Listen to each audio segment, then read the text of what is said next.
Благодарам. Јас ви гарантирам дека не постои по-горд паланчанец од Стефче Екимовски. Не го дава мојот поддржикој ни за Париз, ни за Лондон, ни за Вашингтон, ни за ниедно место во светот. Овој град и ова место за мене се свети и ги сакам најмногу од себе. И затоа секогаш кога доаѓам во Крива Паланка, доаѓам со посебна возбуда и тоа е мој празник на мојата душа. Зашто ги почитувам овие луѓе и затоа што секогаш ми е убаво со нив да разговарам.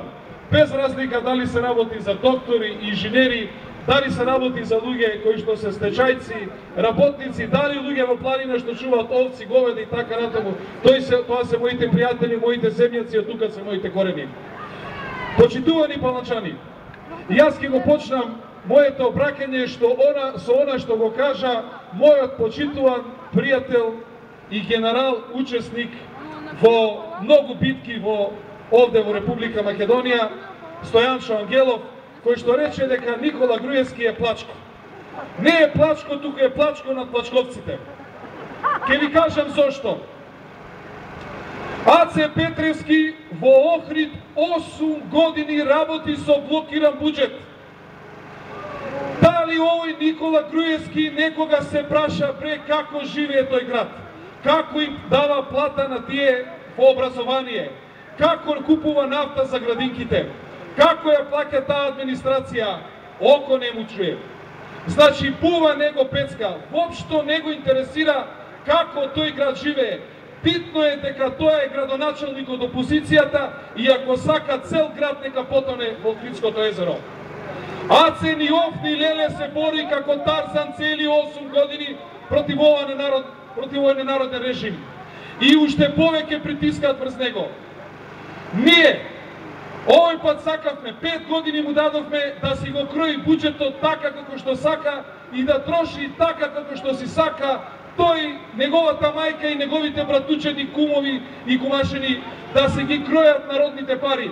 А да знаете, 2006 буџетот беше 1.720, сега е 2.800 милиони евра, цела милиарда плюс троши. Помножете по 7 години по милиарди да видите колку пари ви потроши повеќе од Социјалдемократскиот сојуз и да го прашате што ви направи со тие пари. И тогаш кога баравме да се разговара демократски, да се утврди точка по точка што е тоа што и треба на Република Македонија во овие тешки денови за македонското стопанство. Во овие моменти кога секој бербер, секој чевлар, секој стопанственик, секој кафанџија стенка под неговите казни и под тешкотијата на немаштијата, како секој денар што се влева во државната каса треба рационално да се потроши. Да се прашаме, дали ни треба 13 милиона евра за реклами? Па малку ли го гледавме на телевизии? Па не сме глупи, не сме малоумни. Ако толку добро ни прави, сите ке си го сакаме. Што ни треба толку да се рекламира? Па зарем ни е потребно толку намештај, толку споменици и така натаму? Зарем уште не се насети тоа што он го направи како зулум и како споменици на неговата глупост, уште ли има намера да ни ги остава? И тогаш не можеше да издржи. Никола Груевски го знаевме точно како ќе постапи. Дека тој е како наркоман. Кога нема да швркне, не може у состојба и да убие само да дојде до дрога. Кога него ќе му ги блокираш парите, у состојба и да убие само да дојде до пари. И затоа го направи тоа во парламентот. Во состојба беше ако треба да ги убие парламентарците, членовите на парламентот, само да дојде до пари, за да може натаму тој да живее, натаму да се чалами, натаму да ги троши овие народни пари и натаму да се прави дека тоа е што во ствари и не е. Почитувани пријатели, рече дека е плачко господинот Ангелов, но и лажго над лажговците. Еве ќе ви кажам, во насмешно интервју што го правеше со не знам кои си интелектуалци тамо, господинот Кире Наумов му вели што ги броиш за обиколницата и браната Света Петка, тие се од претходната власт. Ами вика, не се само еден месец пред тоа беше почната браната Света Петка. Еве, господине лажго над лажговците, да ти кажам, на 4 јануари 2004 година премиерот Бранко Црвенковски, министерот за економија Стефче Јакимовски става камен темелник на браната Света Петка. Веќе беше изграден патот до браната на тој тежок терен кој чинеше 10 милиона евра. До 2006 ја направивме инката и одводниот канал и почнавме да го градиме телото на браната. Цели 7 години не си во состојба да изградиш таа брана и уште лажеш дека ти цела брана си изградил. Истото се случува и со аутопатот, односно со обиколницата околу Скопје. Целата финансиска конструкција, сите средства обезбедени, тендер, избран изведувач, се е тоа од Социјалдемократскиот сојуз. Истото е со музејот на Холокаустот. Ние од буџетот издвоивме 3,7 милиони евра да се гради Холокаустот. Тој Емераклија само да исече одредени, да исече ленти и да се направи дека се тој направил само на овој народ да му создава привид дека тој е градител, дека тој прави и дека никој ништо пред него не направил. Јас сакам од овде да му порачам дека државата Никола со лопата не се прави. Државата премиерот ја прави со политика. Лопатата знаеме да ја држиме и ние градоначалниците. Тоа е пред се наша работа. Но, почитувани пријатели, тој 24 декември, многумина го велат црн декември. Црн, меѓутоа, моето мислење дека тој е светл датум во нашата историја. Ни осветли на сите. Сите конечно сватија за каква власт станува збор во Република Македонија.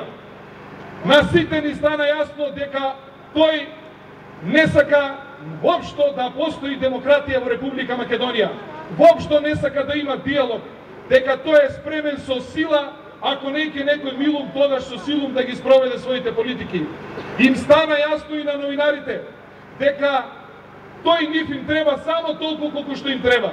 И кога сите ќе бидат негови, да си знаат дека ќе има новинари што ќе бидат многу повеќе негови и овие другите нема да му требаат. Прв пат кога не им требаше, тој ги свали надвор. И уште една многу битна работа за нас. Сакам да му порачам дека до 11 часот таму пред парламентот беше повеќе од нас на број. Све што можеше од администрација извади. Дури во градинките останаа, како што тој ги вика, комуњарките да ги чуваат децата, и од градинките неговаделките ги извадува пред собрание. Не може да му издржат и си отидоа. После 11 часот опозицијата веќе беше повеќе од него. И да не мисли дека има поддршка, каква што тој си замислил во неговата глава. Народот му ја смалува поддршката. Токму е ова доказ, ова енергија што вечера има во Крива Паланка, по останатите градови, во Скопје, дека народот не му дава поддршка на Никола Груевски во неговите налудничави идеи, во неговите антидемократски методи кои што ги применува врз сопствените граѓани. Почитувани граѓани, ние не можеме да се сложиме со ова што се случува во Република Македонија. Не можеме повеќе да ги толерираме неговите флоскули пласирани преку неговите лажовизии. Ката ден ни кажува како се зголемила вработеноста, паднала на невработеноста. Еднаш веќе да каже колку е долго што овие деца наши сега што искачаат од гимназиите ќе треба да го плаќаат. Секој ден кажува, зборува за вработеност, а јас ќе ви кажам вака, зашто секогаш зборувам со силата на аргументите. Окис 2006 година имаше 1860 вработени, денес има 700. Кога го затворија Јорго немаа земено 3 плати, денес 18 плати нема. Тоа е владењето на Никола Груевски. Емо Охрид имаше 3700 работници, сега има само 1500 работници и еве Емо пред затварање. Тутунски комбинат имаше 2000 работници, сега има 900. Гранит имаше 1700 и сега има 100 вработени. Бетон веќе за 500 вработени ги намали својата организација. Нема фирма во Македонија која што не го смали бројот на своите вработени, а тој само ни кажува како невработеноста му се намалила, а бројот на работниците се зголемило. Тоа е само во неговите потемкини села што тој си ги замислува. Почитувани граѓани, доаѓа март. Време кога треба да се носат одлуки. Но одлуки за локални проблеми. Бидете убедени дека ако зборуваме за коцките, за тротоарите, за парковите, за канализациите, за улици, за осветлувањето, за дечните игралишта. Што е Меси, Роналдо, Вейн Руни во фудбалот, тоа сме јас, Аце, Циц и Исаев за нивните градоначалници. Подобри за таа работа нема од нас. Иако сме опозиција, иако не толчат, иако не блокираат, пак сме ние најдобрите. Но ова не е време кога треба да зборуваме за коцки и тротоари и за улици. Ова е време кога Македонија сериозно треба да одлучи кој пат ќе го фати.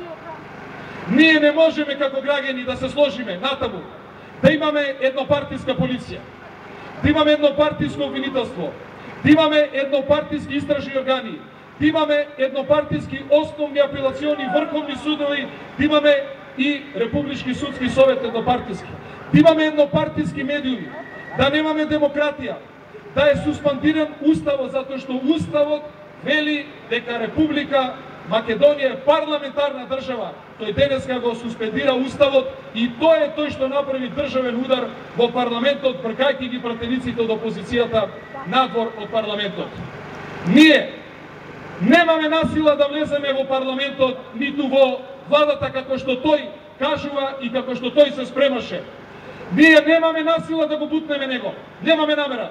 Ние него ќе го поразиме на избори. И не ли е толку силен како што му кажуваат неговите другари од Ири? Не ли бил дупло појак од нас? Па ако е дупло појак, што не искочи на избори? Да го видиме и на локални и на парламентарни избори заедно. Ние него ќе му кажеме каде му е местото на избори, а не со насилие. Но, во исто време, сакаме да му кажеме дека ни е догорено под ногти, дека неговиот терор повеќе нема да го трпиме. Нема да му дозволиме нити нашето членство, нити нашите симпатизери, нити овој народ повеќе да го тероризира. Дека ќе му пружиме отпор и тоа во секаква форма. Дека повеќе со нас играчка нема. Дека македонците се тие кои што трпат, но трпат до одредено време.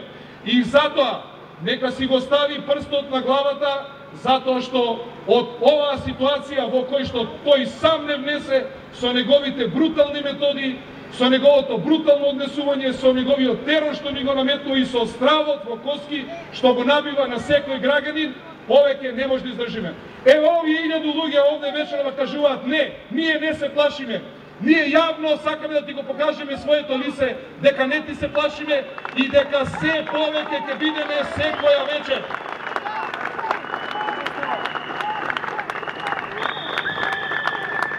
Кажува приказни 94-та бойкотирал ВМРО ДПМН, сега нека бойкотира СДСМ. Епа да те прашам, бе Груевски, епа оваа држава после 20 години треба да биде подобра или полоша? Каква држава ни ти правиш? Од ден на ден се да ни биде полоша и полоша. Епа сакаме да ти кажеме дека немој да спиеш на тоа уво дека лесно ќе си го пројдеш март. Ќе го пројдеш март, ама после март ќе ти дојде април. Април е месец кога доаѓа пролетта. Јас се плашам да не ти дојде арапската пролет.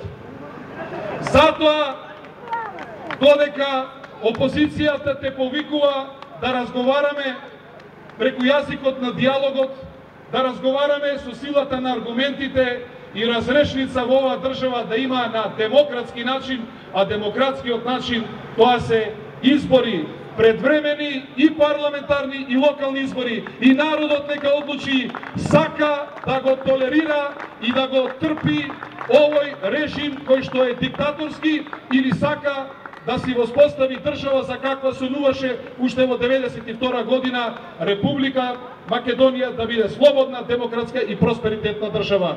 Ви благодарам многу и да сте живи и здрави.